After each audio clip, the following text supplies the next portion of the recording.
بسم اللہ الرحمن الرحیم۔ فلسطین غزہ کے مظلوموں پر ظالم اور وحشی دشمن صہیونی ریاست کی طرف سے ظلم و ستم کو 100 دن گزر چکے ہیں۔ اس دوران اہل غزہ نے وہ مصائب اٹھائے جس کا ہم تصور بھی نہیں کر سکتے، اور مسلسل وہ تکلیفیں جھیل رہے ہیں۔ ان کے پیاروں کی لاشیں ان کے سامنے ہیں اور انہیں معاشی تنگی کا سامنا ہے، گھروں سے محروم ہیں، کھلی فضا میں ہیں، لیکن اس کے باوجود ان کے ایمان کی طاقت میں لغزش نہیں آئی۔ وہ ایمان ان کا پہلے سے زیادہ مضبوط ہو چکا ہے۔ غزہ کے مظلوموں میں تقریباً 25,000 سے زیادہ شہید ہو چکے ہیں، اور ان شہداء میں مردوں کے ساتھ ایک بڑی تعداد بچوں اور خواتین کی ہے۔ ایک برطانوی پارلیمنٹیرین نے ظالم صہیونی ریاست کے حوالے سے کہا کہ جیسا ظلم انہوں نے غزہ میں کیا ہے، اس اسرائیل نامی ریاست کو دنیا کے نقشے پر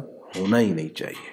ہم بھی یہی کہتے ہیں، یہ نسل کشی کا ٹارگٹ لے کر فلسطین پر چڑھ دوڑے ہیں اور گزشتہ 70 سالوں سے ظلم کرتے چلے آ رہے ہیں، لیکن افسوس ہے 57 اسلامی ممالک پر جو خوف کا بت بنے ابھی تک مجرمانہ خاموشی اختیار کیے ہوئے ہیں۔ اللہ تعالیٰ ان کو غیرت دے اور یہ جاگ جائیں اور مظلوموں کے لیے آگے بڑھیں۔ اسی میں ان کی بقا ہے۔ خاموش رہ کر یہ سمجھتے ہیں ہم اپنے آپ کو محفوظ کر لیں گے، تو یہ ان کی بھول ہے، اور قریب وقت ان کی طرف آئے گا اور ان کو بھی بہت تکلیفیں اٹھانی پڑیں گی۔ ایسی صورتحال میں خراج تحسین بنتا ہے ایران، لبنان اور اہل یمن کو، جن کے مثبت کردار نے غزہ کے مسلمانوں کو تقویت دی اور اہل اسلام کو بھی کچھ نہ کچھ حوصلہ ملا۔ خاص طور پر آج میں یمنیوں کے حوالے سے بات کرنا چاہ رہا ہوں، جنہوں نے بحر احمر میں اسرائیل کی طرف جانے والے دنیا کے جہازوں کو روک دیا، جن میں اسلحہ تھا، خوراک کی چیزیں تھیں، جن کو استعمال کر کے وہی اسلحہ غزہ کے مظلوموں کی قتل و غارت کے لیے یوز کیا جاتا۔ اسی بنیاد پر یمن نے کہا کہ ہم وہاں سے وہ جہاز نہیں گزرنے دیں گے جو غزہ کے مظلوموں کو قتل کرنے کے لیے اور ان پر ظلم کرنے کے لیے یوز کیے جا رہے ہیں۔ تو یہ ان کا ایک بہترین سٹانس تھا، ایک اچھا اقدام تھا جس پر انہوں نے ثابت قدمی دکھائی، اور اس پاداش میں امریکہ کو بڑی تکلیف ہوئی کہ اسرائیل کے جہاز بند ہو گئے، حالانکہ وہ خود یہ نہیں سوچتا، ایسا بدماش ہے کہ خود تو اسلحہ کے 100 سے زیادہ جہاز اور بے حد مالی امداد اسرائیل کو کر چکا ہے اور پوری دنیا سے کروا رہا ہے، اور دوسری طرف کوئی مظلوم کے حق میں کھڑا ہو تو اس کو دہشت گرد ڈکلیئر کر دیتا ہے۔ یہ بدماشی اب نہیں چلے گی۔ اللہ وہ دن ہمیں دکھائے کہ اس بدماشی کا تکبر ٹوٹے اور یہ بت بھی پاش پاش ہو۔ یمنیوں نے استقامت کے ساتھ اپنے سٹانس پر کھڑے رہ کر ثابت کر دکھایا کہ ایمان کی طاقت ہی سب سے بڑی طاقت ہے۔ امریکہ نے اپنے حواریوں سمیت ان پر حملہ کر دیا، لیکن وہ پھر بھی استقامت کے ساتھ کہتے ہیں کہ پوری دنیا ہم پر کیوں نہ ٹوٹ پڑے، یہاں سے جہاز نہیں گزرنے دیں گے اور غزہ کے مظلوموں کی حمایت سے دستبردار نہیں ہوں گے۔ نبی کریم صلی اللہ علیہ وسلم نے اہل یمن کے ایمان کی بہت پہلے تعریف فرما دی تھی۔ یہ وہ یمنی ہیں جنہوں نے بغیر حیل و حجت اور مزاحمت کے اسلام قبول کیا تھا۔ حضور علیہ السلام نے فرمایا تھا، الایمان یمانی والحکمت یمانیۃ، ایمان بھی یمن والوں کا ہے اور حکمت، دانائی اور بصیرت بھی یمن والوں کی ہے۔ کیسی دانائی ہے! دیکھیے، جہاز روک کر اسرائیل کو تڑپنے پر مجبور کر دیا ہے۔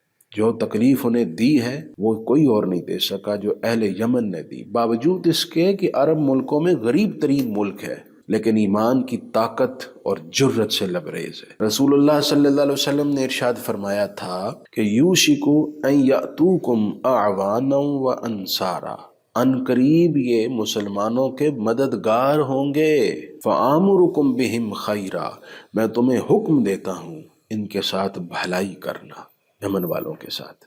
حضور نے انہیں امت کا مددگار قرار دیا ہے۔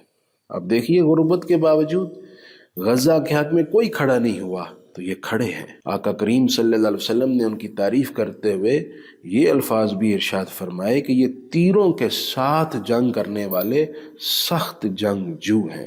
اس زمانے میں تیر تھے، آج اس تیر کو آپ میزائل سے تعبیر کر سکتے ہیں، اور جو کمان ہے اس کو لانچر سے آپ تعبیر کر سکتے ہیں۔ تو اس کے استعمال میں بڑی دلیرانہ اور جرت مندانہ قوت رکھتے ہیں اہل یمن، اور یہ ظاہر ہے ایمان کی طاقت کے ساتھ ہی ہے۔ تو اہل یمن نے الحمدللہ یہ کردار پیش کیا، صعوبتیں اٹھا رہے ہیں، مشکلات بھی آ رہی ہیں، لیکن مظلوموں کے حق میں کھڑے ہیں۔ ہم بھی اہل یمن کے لیے دعا کرتے ہیں۔ رسول اللہ صلی اللہ علیہ وسلم نے ارشاد فرمایا تھا، انی اجد نفس الرحمن من قبل الیمن، میں رحمان کی خوشبو یمن کی طرف سے پاتا ہوں۔ شارحین حدیث نے اس کو اس طرح تعبیر کیا ہے، رحمان کی خوشبو سے مراد ہے تکلیف سے نجات، مصیبت اور اذیت سے راحت، یہ اہل یمن کی طرف سے آئے گی۔ حضور نے فرمایا کہ خوشبو یہ وہاں سے آ رہی ہے۔ تو دیکھیے آج اس خوشبو کا عملی منظرنامہ کوئی کھڑا نہیں ہوا، تو ایک غریب ملک اپنے مظلوم بھائیوں کی مدد کے لیے کھڑا ہوا، اور اس نے ایسی گہری چوٹ لگائی اور لگا رہا ہے کہ دشمن کو دن میں تارے نظر آ رہے ہیں۔ آقا کریم علیہ السلام نے یمن والوں کے لیے یہ بھی دعا فرمائی، اللہم بارک لنا فی یمننا، کہ اے اللہ ہمارے یمن میں برکت عطا کر دے، اور وصیت فرمائی تھی، تلقین فرمائی تھی کہ یمن والوں کے ساتھ بھلائی کرنا۔ اے امت مسلمہ، آپ بھی یمنی کردار پیش کریں، آپ بھی یمن والوں کی طرح اب مظلوموں کے حق میں اپنے ایمانی طاقت کو ظاہر کریں۔ اسی سے امت کی بقا ہے، اسی سے اسلام کی سربلندی ہے۔